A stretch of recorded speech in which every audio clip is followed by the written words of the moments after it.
بسم الله الرحمن الرحيم. السلام عليكم ورحمة الله وبركاته. الحمد لله رب العالمين، والصلاة والسلام على أشرف المرسلين وعلى آله وصحبه وسلم. إن الحمد لله نحمده ونستعينه ونستغفره ونؤمن به ونتوكل عليه، ونعوذ بالله من شرور أنفسنا ومن سيئات أعمالنا. من يهده الله فلا مضل له ومن يضلله فلا هادي له، وأشهد أن لا إله إلا الله وحده لا شريك له، وأشهد أن محمدا عبده ورسوله.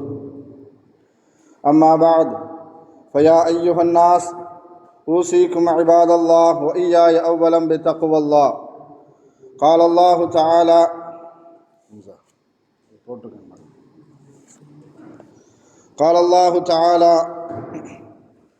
يا أيها الذين آمنوا اتقوا الله حق تقاته ولا تموتن إلا وأنتم مسلمون. وقال تعالى أيضا: يا أيها الناس اتقوا ربكم الذي خلقكم من نفس واحدة وخلق منها زوجها وبث منهما رجالا كثيرا ونساء، واتقوا الله الذي تساءلون به والأرحام إن الله كان عليكم رقيبا. وقال تعالى أيضا: يا أيها الذين آمنوا اتقوا الله وقولوا قولا سديدا يصلح لكم أعمالكم ويغفر لكم ذنوبكم، ومن يطع الله ورسوله فقد فاز فوزا عظيما. صدق الله العلي العظيم. قال نبينا صلى الله عليه وسلم: فإن الأصدق الحديث كتاب الله، وخير الهدي هدي محمد صلى الله عليه وسلم، وشر الأمور محدثاتها، وكل محدثة بدعة، وكل بدعة ضلالة، وكل ضلالة في النار. வார்த்தைகளுக்கு சிறந்தது அல்லாஹ்வுடைய வார்த்தை என்றும், வழிகாட்டுதலுக்கு சிறந்தது நபிகள் நாயகம் ஸல்லல்லாஹு அலைஹி வஸல்லம் அவர்களுடைய வழிகாட்டுதல் என்றும், காரியங்களில் மிக மிக கெட்டது மார்க்கத்தில் புதுமையை உண்டாக்குவது, ஒவ்வொரு புதுமையான காரியமும் வழிகேடுகள் அனைத்தும் உங்களை நரகில் கொண்டு போய் சேர்க்கும் என்று நமது நபி ஸல்லல்லாஹு அலைஹி வஸல்லம் அவர்கள் தங்களுடைய ஒவ்வொரு சொற்பொழிவிலும் இந்த மனித சமுதாயத்திற்கு ஞாபகப்படுத்தியதை இந்த நல்ல சந்தர்ப்பத்தில் இங்கு ஒன்று கூடி இருக்கின்ற உங்களுடைய சிந்தனையிலும் ஆரம்பமாக இந்த நபிமொழியை ஞாபகப்படுத்தி எனது உரையை ஆரம்பம் செய்கிறேன். அல்ஹம்துலில்லாஹ். கண்ணியமானவர்களே, அல்லாஹ் நல்லடியார்களே, அல்லாஹு தஆலா தன்னுடைய ஏகத்துவ கலிமாவை ஏற்றி வைப்பதற்காக வேண்டி இந்த உலகத்தில் எண்ணற்ற நபிமார்களையும் ரசூல்மார்களையும் அனுப்பி வைத்தான். அவர்கள் அனைவர்களுமே அல்லாஹுடைய கட்டளையின்படி அவர்களுக்கு அனுப்பப்பட்ட சமுதாய மக்களிடத்தில் அல்லாஹுடைய ஏகத்துவ கலிமாவை ஏற்றி வைத்தார்கள். அத்தனை நபிமார்கள் மீதும் ரசூல்மார்களின் மீதும் இறுதியாக வந்த நமது நபி ஸல்லல்லாஹு அலைஹி வஸல்லம் அவர்களின் மீதும் அவர்களுக்கு இறங்கிய இறை செய்தியை கண்ணால் கண்டும் காதால் கேட்டும் அப்படியே ஈமான் கொண்ட உத்தம சத்திய சஹாபாக்கள் சஹாபி பெண்மணிகளின் மீதும் அவர்களுக்கு பின்வந்த தாபீன்கள் தபா தாபீன்கள் இமாம்கள் நல்லோர்களின் மீதும் குறிப்பாக இந்த ஜும்மாவில் அல்லாஹ்வை பற்றியும் அவனுடைய தூதர் முஹம்மது நபி ஸல்லல்லாஹு அலைஹி வஸல்லம் அவர்களை பற்றியும் தெரிந்து கொள்வதற்காக வேண்டி இங்கு ஒன்று கூடி இருக்கின்ற உங்கள் மீதும் என் மீதும் உங்களது குடும்பத்தாரின் மீதும் எனது குடும்பத்தாரின் மீதும் அல்லாஹுடைய சாந்தியும் சமாதானமும் திருப்பொருத்தமும் மன்னிப்பும் இன்றும் என்றென்றும் உண்டாவதாக என்று கூறி எனது உரையை ஆரம்பம் செய்கிறேன். அல்ஹம்துலில்லாஹ். கண்ணியமானவர்களே, அல்லாஹ் நல்லடியார்களே, நாமெல்லாம் ஒரு மகத்தான மாதத்தினுடைய கடைசி ஜும்மாவில் இருந்து கொண்டிருக்கின்றோம். ஷாபான் மாதத்தினுடைய கடைசி ஜும்மாவில் நாமெல்லாம் வீற்றிருக்கிறோம். இன்ஷா அல்லாஹ் அடுத்து வரக்கூடிய ஜும்மா நாம் ரமலானில் சந்திப்போம். அல்லாஹு தஆலா அந்த வாய்ப்பை நம் அனைவருக்கும் தந்தருள் புரிவானாக. ரமலானில் நோக்கக்கூடிய அனைத்து நோன்புகளையும் அதில் செய்யக்கூடிய அனைத்து விதமான நற்காரியங்களுக்கும் அல்லாஹு தஆலா நிறைவான நிரப்பமான நற்கூலியை நமக்கெல்லாம் தந்தருள் புரிவானாக. ஹைர். அல்ஹம்துலில்லாஹ். கண்ணியமானவர்களே, அல்லாஹ் நல்லடியார்களே, சங்கையான மாதமான ரமலானை இன்னும் விரல் விட்டு எண்ணக்கூடிய சில நாட்களில் நாம் எல்லாம் சந்திக்க இருக்கின்றோம். அதற்கு முன்பாக நாம் சில காரியங்களை, சில விஷயங்களை கவனிக்க நாம் கடமைப்பட்டு இருக்கின்றோம். ரமலானுக்காக வேண்டி, ரமலானுக்கு முன்பாக நம்மளுடைய காரியங்களையும் நம்மளுடைய செயல்பாடுகளையும் நாம் சரி செய்து கொள்ள கடமைப்பட்டு இருக்கின்றோம். அதே போன்று ரமலானுக்கு முன்பாக நம்மளுடைய பாவங்களையும் குற்றங்களையும் நாம் சரி செய்து கொண்டு ரமலானுக்காக தயாராக கடமைப்பட்டு இருக்கின்றோம். ஏனென்றால் எல்லா வணக்கங்களை விடவும் நோன்பு அல்லாஹுக்கு மிகவும் பிடித்தமான ஒரு அமல், ஒரு வணக்கம். இதை பற்றி அல்லாஹ் குர்ஆனிலும் சரி, நபி ஸல்லல்லாஹு அலைஹி வஸல்லம் அவர்கள் தங்களுடைய நபிமொழிகளும் அதிகப்படியான வலியுறுத்தி கூறியிருக்கிறார்கள். இன்னும் நோன்பை பற்றி பலவிதமான நிகழ்வுகளும் வரலாறுகளில் சொல்லப்பட்டு இருக்கிறது. குறிப்பாக குர்ஆனில் அல்லாஹ் சொல்லக்கூடிய ஒரு வரலாறு, அல்லாஹு தஆலா மூசா அலைஹிஸ்ஸலாம் அவர்களுக்கு அல்லாஹு தஆலா கட்டளை இடுகிறான். மூசாவே, நீங்கள் என்னை சந்திக்க வர வேண்டும். அப்படி வரும்பொழுது நீங்கள் 30 நாட்கள் நோன்பு வைத்து என்னை சந்திக்க வர வேண்டும். அப்படி வந்தால் நான் உங்களுக்கு இறைவேதம் என்று சொல்லக்கூடிய தௌராத்தை வழங்குவேன், உங்களிடத்தில் நேரடியாக பேசுவேன் என்பதாக அல்லாஹு தஆலா மூசா அலைஹிஸ்ஸலாம் அவர்களுக்கு வாக்குறுதி கொடுக்கின்றான். அதை பற்றி அல்லாஹ் குர்ஆனில் சூரத்துல் ஆராஃப் என்று சொல்லக்கூடிய அத்தியாயத்தில் 142வது வசனத்தில் அல்லாஹு தஆலா சொல்லி காட்டுவான், வவாஅத்னா, நான் வாக்குறுதி கொடுத்தோம்.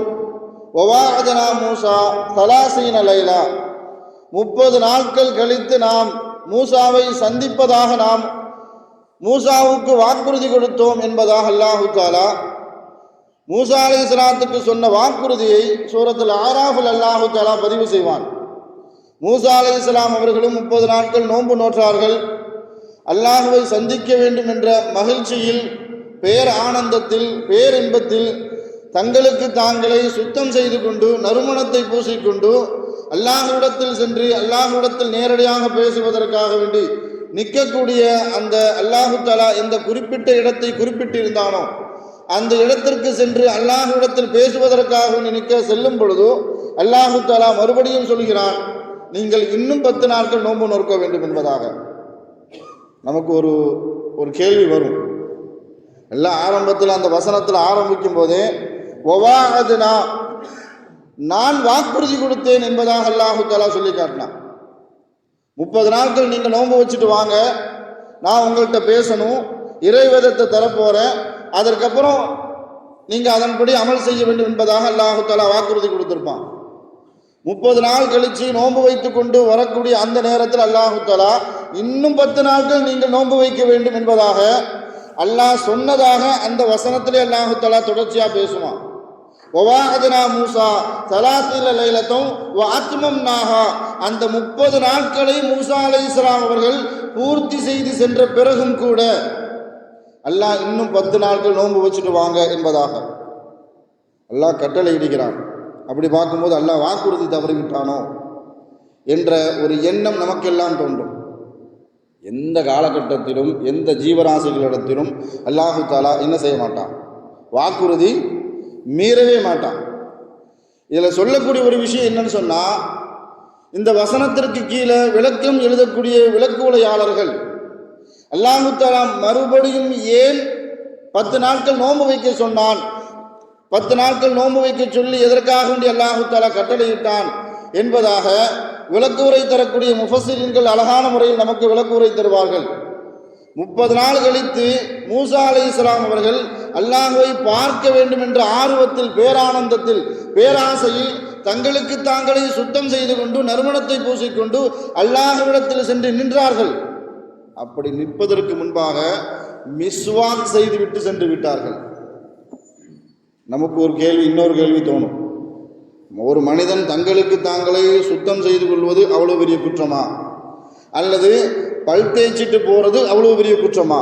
நான் ஸல்லல்லாஹு அலைஹி வஸல்லம் அவர்கள் சொல்லி காட்டினார்கள், என்னுடைய சமூகத்திற்கு பல் தேய்ப்பது மிகப்பெரிய சிரமமாக ஆகிவிடுமோ என்ற அச்சம் எனக்கு இல்லாவிட்டால் ஒவ்வொரு வக்து தொழுகைக்காக வேண்டியும் நான் மக்களுக்கு பல் தேய்ப்பதற்கு நான் கட்டளையிட்டு இருப்பேன் என்பதாக ஸல்லல்லாஹு அலைஹி வஸல்லம் அவர்கள் சொல்லி இருக்க, பல் தேய்ச்சிட்டு வந்ததுனால நீங்கள் என்ன செய்யுங்க, இன்னும் 10 நாள் அதிகப்படியான நோன்பு வைத்து விட்டு வாருங்கள் என்பதாக.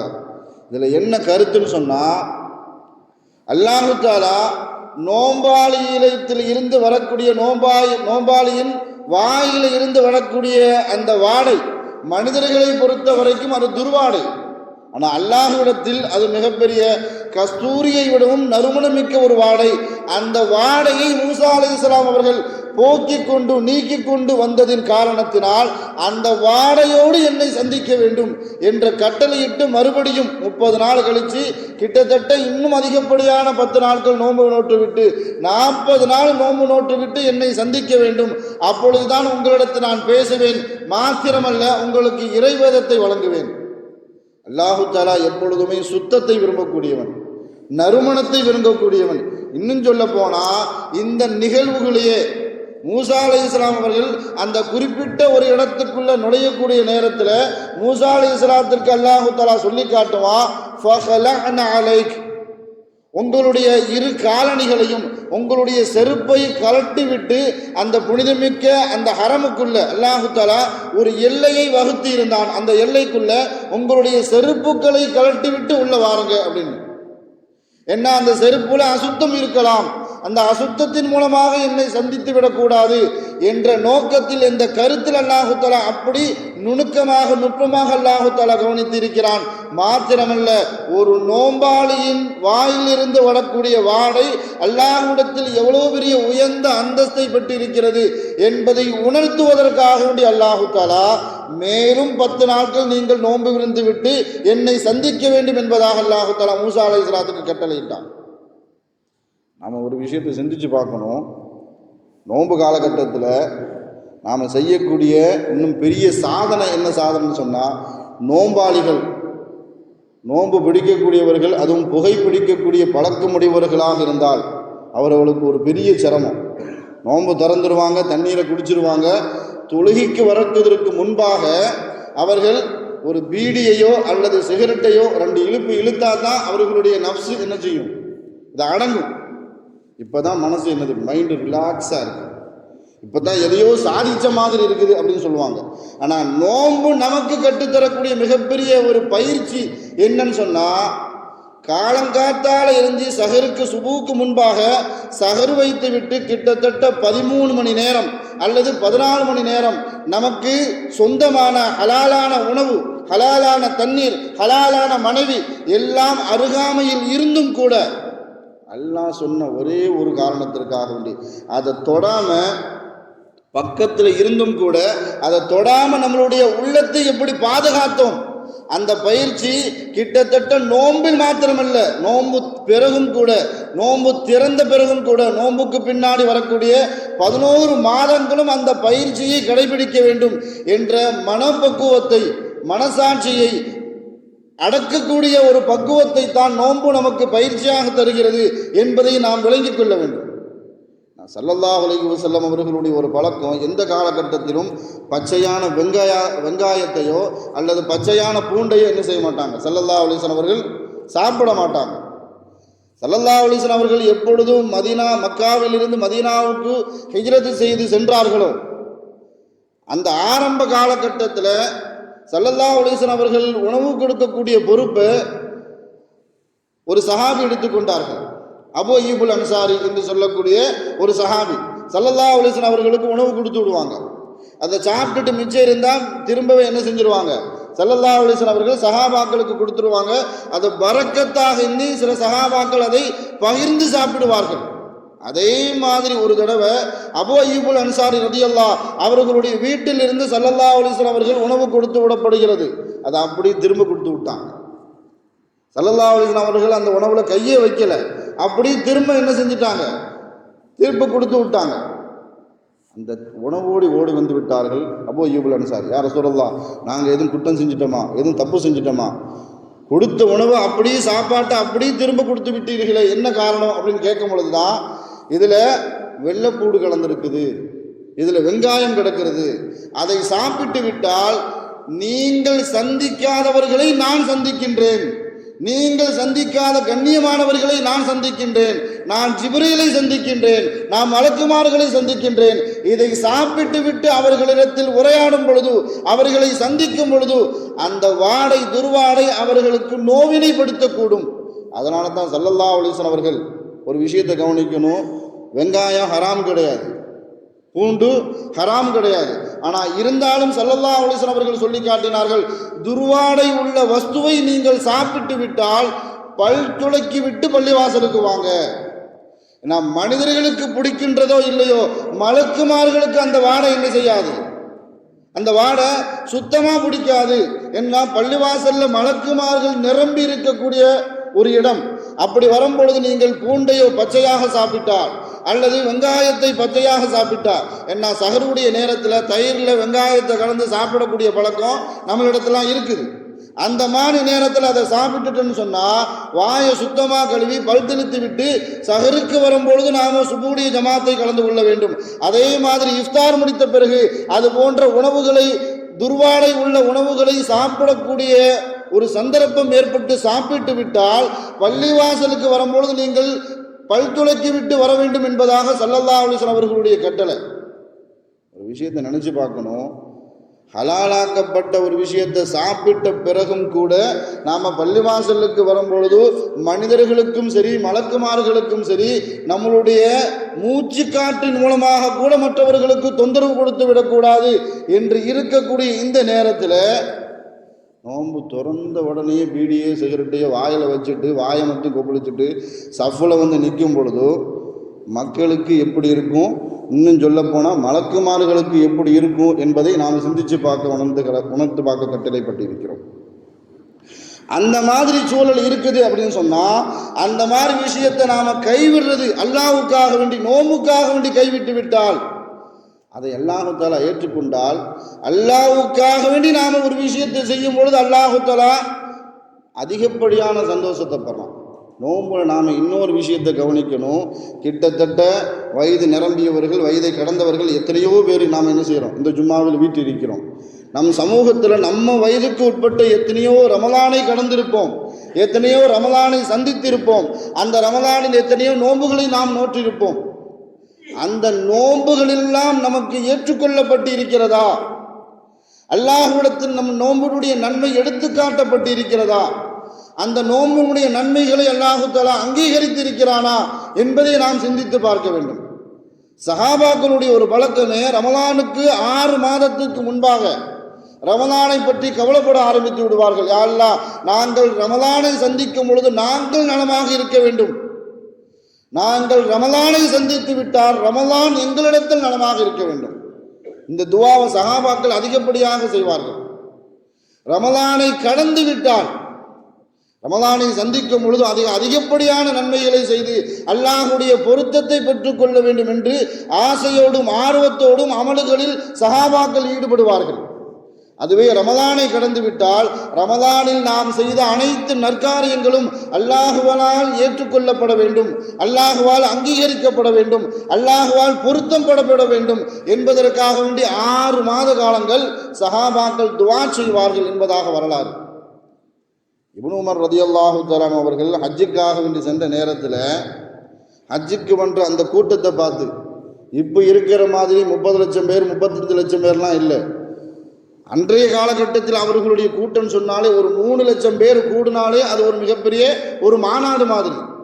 அந்த மாதிரி கூட்டத்தை பார்த்த இப்னு உமர் ரலியல்லாஹு சஃபாவில் பார்க்குறாங்க, மர்வாவில் பார்க்குறாங்க, அரஃபாவில் பார்க்குறாங்க, மினாவில் பார்க்குறாங்க. மக்களுடைய வெள்ளத்தை பார்த்து இவ்வளவு ஹாஜிகளா, இவ்வளவு கூட்டங்களா, இந்த வருஷத்தில் இத்தனை ஹாஜிகள் தங்களுடைய ஹஜ்ஜுகளை நிறைவேற்றுகிறார்களா என்ற ஆச்சரியத்தோடு பார்த்து பேசக்கூடிய நேரத்தில் பக்கத்தில் அவர்களுடைய தந்தை உமர் ரலியல்லாஹு, மகனே, இங்கு வந்திருக்கக்கூடிய அனைவர்களும் ஹாஜிகள் அல்ல. இவ்வளவு கூட்டம் வந்திருக்கிறாங்களே, எல்லா பேரும் ஹாஜிகள் கிடையாது. அல்லாஹ் யாருடைய ஹஜ்ஜினுடைய நன்மையை ஏற்றுக்கொள்வானோ, அல்லாஹ் யாருடைய ஹஜ்ஜினுடைய நன்மையை உயர்த்துவானோ அவர்கள்தான் ஹாஜிகளை தவிர இங்கு வந்திருக்கக்கூடிய அனைவர்களுமே ஹாஜிகள் அல்ல. அதே மாதிரி ரமலானில் நோன்பு நோக்கக்கூடிய அனைவர்களுமே நோம்பாளிகள் அல்ல. யாருடைய நன்மையை அல்லாஹ் தஆலா ஏற்றுக்கொள்வானோ அவர்கள் மாத்திரமே நோம்பாளிகள். ஏன்னா நோன்பு காலகட்டத்தில் கூட நோம்பின் நன்மையை அளிக்கக்கூடிய பாழாக்கக்கூடிய பல காரியங்களில் பல செயல்பாடுகளில் நம்மில் பலர் ஈடுபட்டு கொண்டிருக்கிறோம். அல்லாஹ் பாதுகாக்கும். ஸல்லல்லாஹு அலைஹி வஸல்லம் அவர்கள் சொன்ன மாதிரி ஒரு மூமின் இன்னொரு மூமினோடு 3 நாட்களுக்கு மேலே என்ன செய்ய மாட்டான், பேசாமல் இருக்க மாட்டான், நட்புறவு பாராட்டுவான், பகை உணர்வு பாராட்ட மாட்டான் என்பதாக ஸல்லல்லாஹு அலைஹி வஸல்லம் அவர்கள் சொல்லி காட்டினார்கள். ஆனால் நமக்குள்ள இருக்கக்கூடிய ஈகோ நாட்களை கடந்து, வாரங்களை கடந்து, மாதங்களை கடந்து, பல வருடங்களாக நம்மளுடைய சொந்த பந்தங்களோடு, நம்மளுடைய உறவுகளோடு உறவை விட்டும் பிரிந்து வாழ்ந்து கொண்டிருக்கிறோம். யார் உறவை விட்டும் பிரிந்து வாழ்வார்களோ அவர்களுடைய துவா ஏற்றுக்கொள்ளப்படாது என்பதாக ஸல்லல்லாஹு அலைஹி வஸல்லம் அவர்கள் வலியுறுத்தி சொல்லி இருக்கக்கூடிய அந்த நேரத்தில் நாம் ரமலானுடைய நோன்பை சந்திக்கும் பொழுது அதே பகை உணர்வோடு நாம் நோன்பை வைக்கிறோம் அப்படின்னு சொன்னால் நம்மளுடைய நோம்பினுடைய நன்மை அல்லாஹ்விடத்தில் எடுத்து காட்டப்படுமா கூடாதா என்பதை நாமளே சிந்தித்து பார்க்க வேண்டும். அதே மாதிரி நோன்பு காலகட்டத்தில் கெட்ட வார்த்தைகள் பேசுவது, தீய வார்த்தைகளை பேசுவது, மற்றவர்களை பற்றி புறம் பேசுவது, அவதூறுகளை பேசுவது, பொய் பேசுவது, தேவையில்லாத காரியங்களில் ஈடுபடுவது, தேவையில்லாத வார்த்தைகளை பேசுவது, இப்படிப்பட்ட வார்த்தைகளை பேசிவிட்டு யார் ஈடுபடுவார்களோ அவர்களும் நோம்பாளிகளாக இருப்பதற்கு வாய்ப்பு இல்லை என்பதுதான் மேல் சொன்ன வரலாறு ஹஜ்ஜின் மூலமாக நமக்கு எடுத்து காட்டப்படுகிறது. நாம் ஒவ்வொரு நோன்பையும் கடந்து வரும் பொழுது நம்மளுடைய நோன்பு ஏற்றுக்கொள்ளப்படுமா, இன்னைக்கு நாம் என்ன அமலை கரெக்டாக செய்திருக்கிறோம் என்பதை சிந்தித்து பார்க்க வேண்டும். மேல் சொன்ன காரியங்களை தவிர்த்து விட்டு நம்மளுடைய நோன்பு அமையுமானால் அல்லாஹ்வால் நம்மளுடைய நோம்பினுடைய நன்மை ஏற்றுக்கொள்ளப்படும். அப்படி இல்லைன்னு சொன்னால் அல்லாஹ் பாதுகாக்கணும், நாம் வெறுமனே பட்டினி கிடந்த அந்த நிலைமை மாத்திரமே ஏற்படும். இந்த விஷயத்தில் நாம் நன்மையை கருதி சிந்தித்து பார்க்க வேண்டும். ஏன்னா மார்க் அறிஞர்கள் நோன்புகளை பற்றி சொல்லி காட்டும் பொழுதோ வயிற்றுக்கு மாத்திரம் நோன்பு அல்ல, சியாமுல் குலூப், உங்களுடைய உள்ளத்திற்கும் நோன்பு இருக்க வேண்டும் என்பதாக சொல்லி காட்டினார்கள். நான் உள்ளம் என்பது ஷைத்தானை விடவும் ஆபத்தானது. ஷைத்தான் ரமலானுடைய மாதத்தில் கட்டு விலங்கலப்படுகிறான் என்பதாக ஸல்லல்லாஹு அலைஹி வஸல்லம் அவர்கள் சொல்லி காட்டியிருக்கிறார்கள். ஆனால் உள்ளம் ஷைத்தானை விடவும் ஆபத்தானது. என்ன, அந்த உள்ளத்திற்கும் நாம் நோன்பு இருக்க வேண்டும். ஏன்னா நம்மளுடைய உள்ளத்தில் நாம தான் பெரிய ஆள், நாம் பார்க்கக்கூடிய எல்லாருமே நமக்கு கீழே என்ற எண்ணம் யாருடைய உள்ளத்தில் ஏற்படுமோ அன்றைய நாளிலிருந்து அவர் சிறுமைப்படுத்தப்படுவார். ஏன்னா ஸல்லல்லாஹு அலைஹி வஸல்லம் அவர்கள் தங்களுடைய ஒவ்வொரு துவாவிலும் கேட்ட ஒரே ஒரு வார்த்தை, யா அல்லாஹ் எனக்கு என்னை பற்றி சிறுமைப்படுத்தி காட்டு. நமக்கு நாமளே பெருமைப்படுத்திக்க கூடாது. நான் தான் பெரிய ஆள், நான் சொல்லதை தான் எல்லாரும் கேட்கணும், என்னை விட பெரிய ஆள் யாருமே இல்லை அப்படிங்கிற எண்ணம் யாருடைய உள்ளத்தில் ஏற்படுமோ அது ஆபத்து. அது சரிவை நோக்கி சென்று கொண்டு இருக்கிறார். அதனால தான் ஸல்லல்லாஹு அலைஹி வஸல்லம் அவர்கள் சொல்லி காட்டினார்கள், யா அல்லாஹ் என்னை பற்றி எனக்கு சிறுமைப்படுத்தி காட்டு, ஆனால் என்னை பற்றி மற்றவர்களுடைய பார்வையில் பெருமிதப்படுத்தி காட்டு என்பதாக ஸல்லல்லாஹு அலைஹி வஸல்லம் அவர்கள் சொல்லி காட்டினார்கள். இது நோன்பு வைக்கும் பொழுது நோன்பு நமக்கு உள்ளத்தினுடைய தூய்மையை, பரிசுத்தத்தை கொண்டு வர வேண்டும். நம்மளுடைய அமலுக்கு அழிவாக ஆகிவிடக்கூடாது. அதே மாதிரி மார்க்க அறிஞர்கள் சொல்லி காட்டுவார்கள், இன்னொரு நோன்பு இருக்கு, சியாமுல் உயூன், கண்களுக்கு உண்டான நோன்பு. அன்றைய காலகட்டத்தில் வீட்டில் டேப் இருக்கும் அல்லது ரேடியா இருக்கும். அதற்கு அடுத்த கட்ட தொழில்நுட்பத்தினுடைய வளர்ச்சி டிவி வந்துச்சு. சில வீடுகளில் நோன்பு வந்து விட்டாலும் என்ன செஞ்சுருவாங்க, டிவியை மூட்டை போட்டு கட்டி வைக்கிற மாதிரி துணியை போட்டு கட்டி வச்சுருவாங்க. கேபிள் டிவி கனெக்ஷனை கூப்பிட்டு, இந்த ஒரு மாதத்துக்கு எங்கள் வீட்டுக்கு என்ன செய்ய வேண்டாம், கேபிள் கனெக்ஷனே வேண்டாம்பா, நாங்கள் பார்க்கவே மாட்டோம் என்பதாக. ஆனால் அதை விடவும் முசீபத்து நம்ம கையில் இருக்கக்கூடிய மொபைல். டிவியில் எதெல்லாம் பார்க்க முடியாதோ, எதெல்லாம் தெரியாதோ அதை அனைத்தையும் நாம் என்ன செஞ்சுக்கிட்டு இருக்கிறோம், நம் கையில் இருக்கக்கூடிய செல்போனின் மூலமாக, மொபைலின் மூலமாக நாம் பார்த்து கொண்டு இருக்கிறோம். அதனால தான் மார்க்க அறிஞர்கள் சொல்லி காட்டினார்கள், சியாமுல் உயூன், உங்களுடைய கண்களுக்கும் நோன்பு இருக்க வேண்டும். அடுத்தபடியாக சொல்லி காட்டினார்கள், சியாமுல் அல்சினத்து, உங்களுடைய நாவுகளுக்கும் நோன்பு இருக்க வேண்டும். வெறுமன வயிற்றுக்கு மாத்திரம் வைக்கக்கூடிய நோன்பல்ல. யாரை பற்றியும் அவதூறு பேசுவதோ பொய் பேசுவதோ. நாம் நோன்புக்கு முன்னாடியே நாம் ஒரு சத்தியத்தை அல்லாஹ்விடத்தில் செஞ்சிடணும். யா அல்லாஹ், இந்த நோன்புல யாரை பற்றியும் நான் தப்பாக பேச மாட்டேன், யாரை பற்றியும் புறம் பேச மாட்டேன், எப்பவுமே பொய் பேச மாட்டேன். இது ஒரு மாதம் நமக்கு பயிற்சி வந்துருச்சுன்னு சொன்னால் இன்ஷா அல்லாஹ் அடுத்து வரக்கூடிய 11 மாதங்களும் அதுவே நமக்கு பழக்கமாக மாறிவிடும். அந்த பயிற்சியை தான் நோன்பு நமக்கு தருகிறது. அல்லாஹ் தஆலா அதை நமக்கு நசீபாக்கி வைப்பானா. ஏன்னா நோன்பு காலகட்டத்தில் நோன்பை மாத்திரமே வைக்கிறது மாத்திரம் பெரிய அமல் இல்லை. நோம்போடு சேர்ந்து மற்ற வணக்கங்களையும் அதிகப்படுத்தி காட்ட வேண்டும்.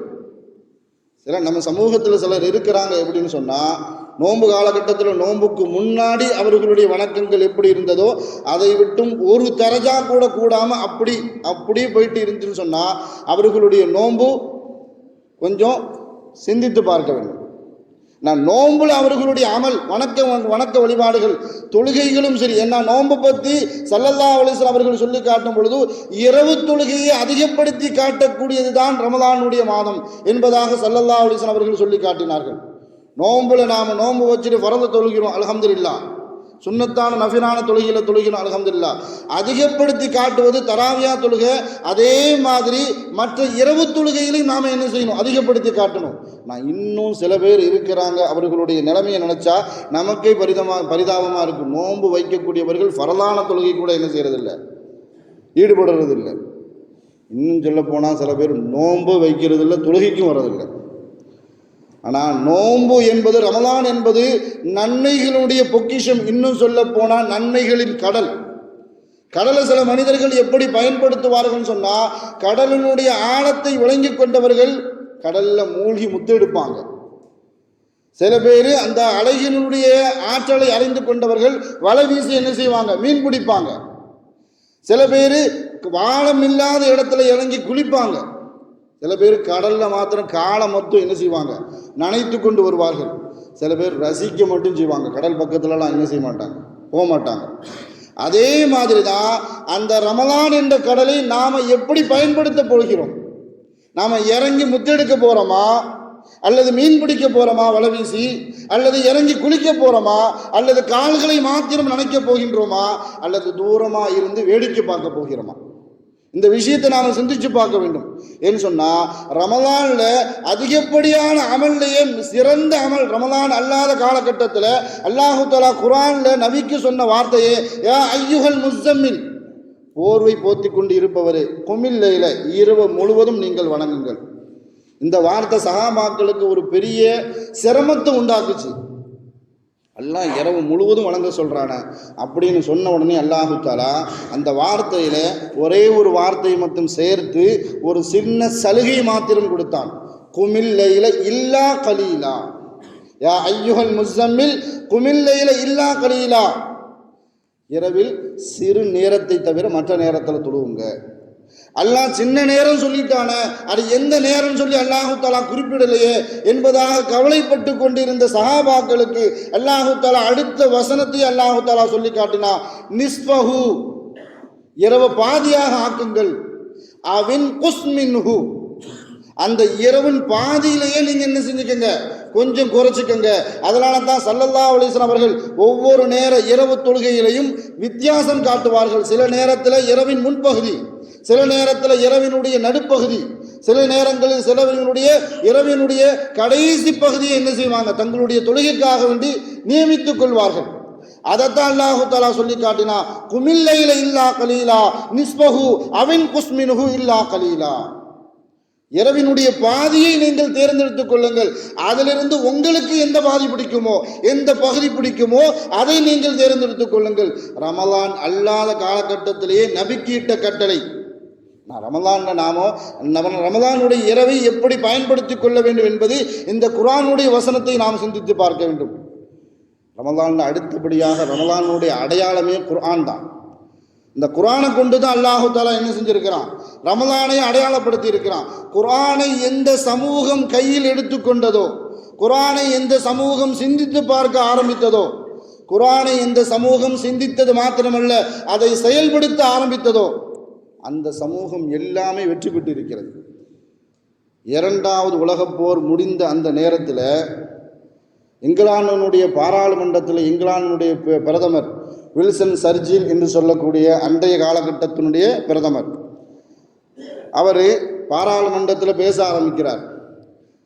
நாம் நினைத்தது போல ஜெயித்து விட்டோம், நாம் நினைத்தது போல வெற்றி பெற்று விட்டோம், அடுத்து நாம் நினைத்தது போல குலஃபாக்களுடைய ஆட்சியை நாம் முறியடித்து விட்டோம், இன்ம கலீஃபாக்களுடைய ஆட்சியே கிடையாது இந்த உலகத்தில், அடுத்து கலீஃபாக்களுடைய ஆட்சி உண்டாகாமல் இருப்பதற்கு என்ன வேலைகள் செய்ய வேண்டுமோ அதை அனைத்தையும் நாம் செய்து விட்டோம், நாம் நினைத்தது போல வெற்றி பெற்று விட்டோம், மாத்திரமல்ல பலஸ்தீனத்தை நாம் சின்னாபின்னமாக்கி விட்டோம், இஸ்ரேல் என்ற ஒரு நாடு உருவாகுவதற்கு காரணகர்த்தாவாக நாம் மாறிவிட்டோம், நாம் நினைத்தது போல ஜெயித்து விட்டோம். அதே மாதிரி இந்த வெற்றி நமக்கு தொடர வேண்டும் என்றால், நீடித்து நிலைத்து இருக்க வேண்டும் என்றால் அப்படின்னு சொல்லிட்டு தன்னுடைய கையில் ஒரு புத்தகத்தை எடுக்கிறார் வின்சன் சர்ச்சில். இந்த புத்தகத்தின் பக்கம் அவர் கையில் வச்சிருந்த புத்தகம் குர்ஆன். அந்த குர்ஆனை வச்சுட்டு அவர் பேசுறாரு, இந்த புத்தகத்தின் பக்கம் முஸ்லிம்கள் நெருங்காமல் இருக்கின்ற வரைக்கும் நாம் இந்த உலகத்தில் ஜெயித்து கொண்டே இருக்கலாம். இந்த புத்தகத்தின் பக்கம், இந்த குர்ஆனின் பக்கம் முஸ்லிம்கள் நெருங்கிவிட்டால் நாம் இதுவரைக்கும் உண்டாக்கி வைத்திருக்கின்ற கட்டமைப்பு, நம்மளுடைய திட்டங்கள் அனைத்தும் சின்னாபின்னமாக ஆக்கப்பட்டுவிடும். அதனால் இந்த குர்ஆனின் பக்கம் நாம் முஸ்லிம்களை நெருங்கவே விடக்கூடாது என்பதை இரண்டாம் உலகப் போர் முடிந்த சமயத்தில் இங்கிலாந்தினுடைய பாராளுமன்றத்தில் வின்சன் சர்ச்சில் என்று சொல்லக்கூடிய இங்கிலாந்தின் பிரதமர் குர்ஆனை கையில் வைத்துக் கொண்டு நம்மளுடைய பலம் எது, நம்மளுடைய பலகீனம் எது, நாம் எதன் மூலமாக பலம் பெற முடியும், நம்மளுடைய பலகீனம் எதை நோக்கி சென்று கொண்டிருக்கிறது என்பதை அவர்கள் சார்ந்த தோழர்களுக்கு மாத்திரமல்ல நம்முடைய எதிரிகளுக்கு அவர் விளக்கி கொண்டிருந்தார். நம்ம குர்ஆனின் பக்கம், குர்ஆனுடைய மிகப்பெரிய ஒரு கடமை படிக்கணும், அதை சிந்திக்கணும், அதை செயலாற்றணும், அதன்படி நடக்கணும், மாத்திரமல்ல அதை மக்களிடத்தில் பரப்ப வேண்டும். அதை யார் துல்லியமாக செய்தார்களோ, ஜெர்மனிலும் சரி, இங்கிலாந்திலும் சரி, ஸ்பெயினிலும் சரி, அமெரிக்காவிலும் சரி, எதுவெல்லாம் மேடை நாடுகளாக ஐரோப்பியா கண்டலத்தில் மேலாதிக்க நாடுகளாக இருக்கிறதோ அங்கு எல்லாமே முஸ்லிம்களுடைய வருகை மாத்திரமல்ல, எண்ணிக்கை அதிகப்படியாக நாளுக்கு நாள் அதிகப்படுத்திக் கொண்டே இருக்கிறது. மாத்திரமல்ல, அங்கு இருக்கக்கூடிய ஆலயங்கள் எல்லாம், கிறிஸ்தவ ஆலயங்கள், மாற்று மத ஆலயங்கள் எல்லாம் பள்ளிவாசல்களாக மாற்றப்பட்டு கொண்டு வருகிறது. ஆனால் உலகத்திலேயே மிகப்பெரிய முஸ்லீம்கள் நாடு இந்தோனேசியா. அங்கும் சரி, இந்தியாவிலும் சரி, முஸ்லிம்களுடைய வீழ்ச்சி எதை நோக்கி சென்று கொண்டு இருக்கிறது. ஏன்னா நாமோ மேலாதிக்க நாடுகள் எந்த கலாச்சாரத்தை பின்பற்றி இருக்கிறார்களோ அதை நோக்கி நாம சென்று கொண்டு இருக்கிறோம். ஆனால் அவர்கள் எல்லாமே குர்ஆனை நோக்கி வந்து கொண்டு இருக்கிறார்கள், அவர்கள் வெற்றியாளர்களாக மாறிக்கொண்டு இருக்கிறார்கள். ஆமாம், நாம என்ன செஞ்சுட்டு இருக்கோம்னு சொன்னால் கீழே நோக்கியே போயிட்டு இருக்கிறோம். அதனுடைய மிகப்பெரிய ஒரு பாதிப்பு முஸ்லிம் சமூகத்திற்கு ஏற்படக்கூடிய எந்த பிரச்சனைகளாக இருந்தாலும் சரி, முஸ்லிம்களே பேசி தீர்வை கண்டு இருக்கின்றோமா அப்படின்னு பார்த்தா இல்லை. நம்மளுடைய தீர்வுக்காக வேண்டி மாற்றார்களை, மாற்று மத சகோதரர்களை முன்னிறுத்தி நம்மளுடைய பிரச்சனைகளுக்கு தீர்வு காணக்கூடிய சூழல் நம்மளிடத்தில் ஏற்பட்டு கொண்டு இருக்கிறது. இதற்கு மிகப்பெரிய பலகீனமே நாம் குர்ஆனை விட்டும் தூரமாகி கொண்டு இருக்கின்றோம். ஆனால் மேலாதிக்க நாடுகள் என்று சொல்லக்கூடிய ஐரோப்பா கண்டத்தில் இருக்கக்கூடிய அனைத்து நாடுகளும் குர்ஆனை சிந்திப்பது மாத்திரமல்ல, அதை செயலாற்றி மற்றவர்களிடத்தில் பரப்பி கொண்டு இருக்கிறார்கள், குர்ஆனின் பக்கம் நெருங்கி கொண்டு இருக்கிறார்கள். நாம் குர்ஆனை விட்டும் வெளியேறி கொண்டே இருக்கிறோம். அல்லாஹு தஆலா நம் சமூகத்தை அப்படிப்பட்ட நிலையிலிருந்து பாதுகாத்து நோம்பின் பரக்கத்தினால், நோம்பினுடைய அருளினால் குர்ஆனை நெருங்கி அதன் மூலமாக அல்லாஹுவை நெருங்கக்கூடிய நல்வாய்ப்பை அல்லாஹு தஆலா நம் சமூகத்தில் உள்ள அனைவருக்கும் கொடுத்து அருள் புரிவானாக.